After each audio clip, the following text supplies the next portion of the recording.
ला रहे हैं। और भारत और पाकिस्तान के बगैर टूर्नामेंट का ज़ाहिर है वो मज़ा भी नहीं है, इनेकाद भी मुमकिन नहीं है।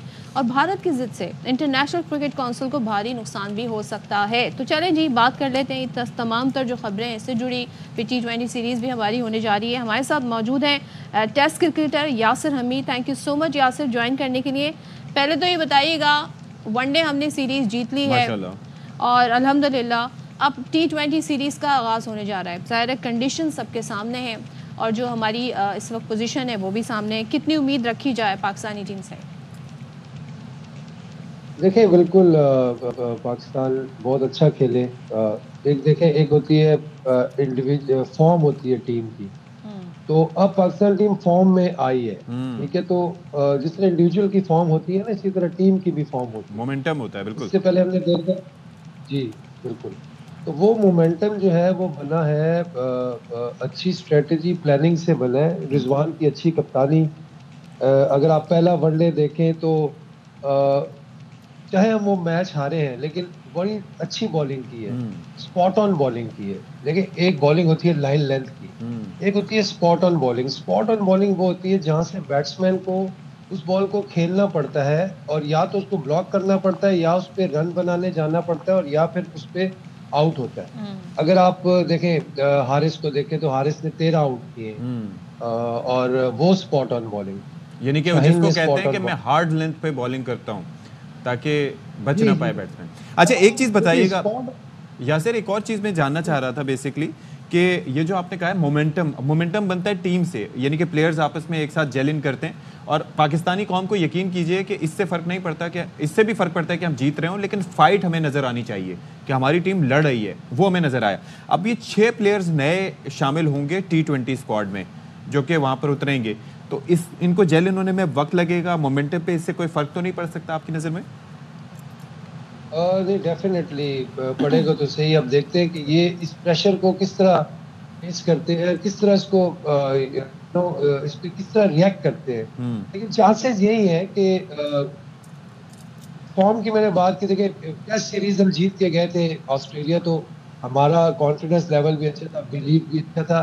फिर रिजवान की कप्तानी जो है ना, उस पर बहुत ज्यादा एक पॉजिटिव इम्पैक्ट पड़ रहा है टीम पे, क्योंकि हर लड़का इनसाइड मुझे ये लगता है कि हर लड़का ये इस बात से बड़ा खुश है कि रिजवान कैप्टन है, और एवरीवन वाज एक्सपेक्टिंग कि रिजवान को कैप्टन होना चाहिए फ्रॉम लास्ट 1-2 इयर्स। तो ये चीज हमारी प्लेयर्स के अंदर भी मुझे नजर आ रही है कि यार, एक होता है ना कि यार किसी को हक मिलता है सपोज, ठीक है, तो हर कोई उसको फिर क्या कहते हैं उस पे अपना रिएक्शन वो देता है, क्या कहते हैं अपना 100% देने की कोशिश करता है। तो मेरे ख्याल से ये बहुत पहले हो जाना चाहिए। ये बताइएगा यासिर, उस्मान को भी हमने देखा कि उसकी सिलेक्शन हुई है। कुछ मैचेस देखे हैं उनके, ज़ाहिर है पिछले पहले वो UAE से खेलते थे और ज़ाहिर है वो परफॉर्मेंस उनकी नहीं हुई, सिलेक्शन दुरुस्त साबित नहीं कर सके अपनी। अब कंडीशंस भी ऑस्ट्रेलिया की हैं, सो यहाँ पे आप क्या देख रहे हैं? उनकी जो सिलेक्शन हुई है ठीक हुई है और उनसे क्या उम्मीदें लगाई जा सकती हैं? देखिए, सिलेक्शन तो ठीक है की है, क्योंकि एक उन्होंने भी एक प्रॉमिस शो किया पाकिस्तान क्रिकेट बोर्ड से, अपने करियर को उन्होंने सेक्रीफाइस किया है। तो देखिए, हम लोग ऐसे अल्हम्दुलिल्लाह नहीं, हमको चांस देने वाले लोग हैं। स्पेशली मैं पाकिस्तान क्रिकेट बोर्ड के ये कहूँगा कि जो यंगस्टर होता है ना, जो जिसने क्रिकेट अपनी स्टार्ट की होती है और वो टैलेंटेड हो, तो उसको जरूर मौका दिया जाता है। मैं खुद इस चीज का मतलब गवाह हूँ कि जब यंगस्टर थे हमें भी कोई नहीं जानता था, लेकिन पाकिस्तान क्रिकेट बोर्ड ने एक प्लेटफॉर्म प्रोवाइड किया। मेरे ख्याल से उसको चांस इसी वजह से मिल रहा है, और अल्लाह करे वो परफॉर्म करे। थोड़ा सा पीछे वाली बॉल पे स्ट्रगल कर रहा है, और मैच भी पर्थ में नहीं, मेरे ख्याल से ब्रिस्बेन में है, लेकिन बाउंस होगा। बट आई होप कि अल्लाह करे कि उसको काउंटर करे और फुल शॉट्स और जो कट शॉट्स हैं उन पे वो फोकस करे। लेकिन आपकी वो जो बात है, हम साइम और अब्दुल्ला ने जो बैटिंग की है, एक रिदम आ गया था बैटिंग में, वही ना, कंसिस्टेंसी आ गई। अच्छा, मैं एक चीज ये कह रहा था कि साइम का जो स्ट्राइक रेट है, स्पेशली जिस तरीके से वो तेज खेलते हैं, उनको रिटेन कर लेते, क्योंकि हमारे यहाँ तो ये फैसले अचानक ही होते हैं, तो इसमें कोई मजायका नहीं था, क्योंकि he is been a good player, मतलब कर सकते थे, डोंट यू थिंक? कर तो सकते थे, लेकिन मेरे ख्याल से जब एक चीज सोच ली है पाकिस्तान क्रिकेट बोर्ड ने, एक रोड मैप बना लिया है, तो ठीक है, कोई बात नहीं, उस पे चले। इन लड़कों को हाँ, कहीं ना कहीं तो आपने खिलाना ही था। और इसमें काफी सारे Sahibzada Farhan, he is a very good player. Umar bin Yousuf जो है वो सीजन प्लेयर है और बड़ा कंसिस्टेंट भी है, टैलेंटेड है, गट्सी है। बिल्कुल वो कर सकता है बिल्कुल। वो मुश्किल कंडीशंस में उसने इधर भी रन किए, अल्लाह करे वहां पे भी रन करे। हाँ। तो यही है, देखें बॉलिंग जो है ना हमारी इस वक्त स्पॉट ऑन है। बिल्कुल। और हमें लेट्स सी क्या हमें होता जो बैटिंग, है यासिर। सी क्या होता है तो हाँ। यासिर ज़रा ये भी तो बताएं, अभी तो हम जो हमारा चैंपियंस ट्रॉफी होनी है डिसाइड ही नहीं हो पा रहा है बिकॉज ऑफ भारत।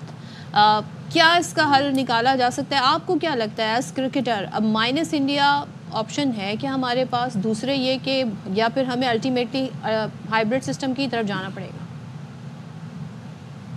देखिए बात वही है कि इस वक्त जो स्टेक्स में ज्यादा जो स्टेक होल्डर है वो तो इंडिया है, ठीक है। और इसको तो हमें तस्लीम करना चाहिए, लेकिन हमें अपनी जरूर फाइट करनी चाहिए इंटीग्रिटी के साथ। और जिस तरह इंडिया कर रहा है और हमें जिस तरह हमें माइनस कर रहा है, और मुझे थोड़ा सा अफसोस वहाँ के जो साबिक क्रिकेटर्स हैं उन पे होता है, जिस तरह सुनील गावस्कर हैं, कपिल देव हैं, श्रीनाथ हैं, या कोई कुंबले हैं, राहुल द्रविड़ हैं। इन्होंने तो पाकिस्तान में आके खेला है और परफॉर्म भी किया, उनको बड़ी मोहब्बत मिली है। और I feel pity for this young lads जो यंग तो नहीं, अब तो खैर वो भी ओल्ड हो गए, जिसका रोहित शर्मा है, विराट कोहली है, कोहली है, ये लोग तो आके खेले ही नहीं है ना पाकिस्तान में। हाँ, खासतौर पे नेशनल टीम से नहीं खेले, बिकॉज कोहली आया था 2004 या 6 में, लेकिन he was in the other team. साथ में आया था, ये अंडर 19 की टीम के साथ आया था, इंडियन अंडर 19 की टीम में। मुझे आई कैन फील कि डीप डाउन जो है ना वो सारे चाहते होंगे कि हम आए, लेकिन कोई इस तरह कोई गट शो नहीं कर रहा कि यार कोई आगे। वो कहते हैं हम जमहूरी मुल्क है, तो भाई ऑपोजिशन का है वो बोल ले कि ये गलत हो रहा है, आप इस तरह नहीं कर सकते। लेकिन यासिर आपको पता है आपको 90s का, लेट 90s का याद होगा कि फिरोज शाह कोटला स्टेडियम की पिच खोदी गई, जिस तरीके से बीजेपी ये राष्ट्रीय सेवक संघ वाले वहां पर प्रोटेस्ट किया करते थे। यू रिमेंबर इट ऑल ना? हमें पाकिस्तान पे इल्जाम लगते हैं, लेकिन जो इंतहा पसंदी वहां पर है कि कोई किसी के हक में बोल भी नहीं सकता, तो ये बड़ा की फैक्टर है। बिल्कुल, देखें ये तो अब उन्होंने वो इनकी वही मिसाल है ना। आप अगर आपके नेबर्स में अगर आपका कोई नेबर है वो बड़े घर में रहता है सपोज, और वो आपके साथ अगर बुरा बर्ताव करता है, भले उनके अंदर बाथरूम बने ना हो, कमरों की हालत बुरी हो, लेकिन वो बाहर से बड़ी दीवारों पे रंग वंग करके और बाहर 2 गार्ड बिठाए हुए हैं, वो कहते हैं कि यार हम आपसे बात नहीं। तो मतलब आप खुद देख ले दुनिया पे क्या इसका वो पड़ रहा होगा। हाँ। लेकिन देखिए हिस्ट्री तो वो जो है ना वो रह जाती है ना, हिस्ट्री रह जाती है। आपने बड़ा अच्छी बात कही, बिल्कुल। On the right side of the history नहीं रहेंगे तो यही लोग। अब मैं तो मेरे नजर में तो अब सुनील गावस्कर ठीक है, बहुत बड़े प्लेयर है, लेकिन इस टाइम उनको बात करनी चाहिए कि यार देखिए ये इस तरह नहीं होना चाहिए। वो समझाएं, अपने नरेंद्र मोदी साहब को समझाएं कि आप कहीं से तो कोई सेन वॉइस आनी चाहिए सारी सूरत हाल में। ठीक है, thank you so much Yasir, आप हमारे साथ थे और सारी सिचुएशन में बात कर रहे थे। यकीनन जी, अब अगर किसी चीज़ को हल किया जा सकता है तो व्हाई नॉट।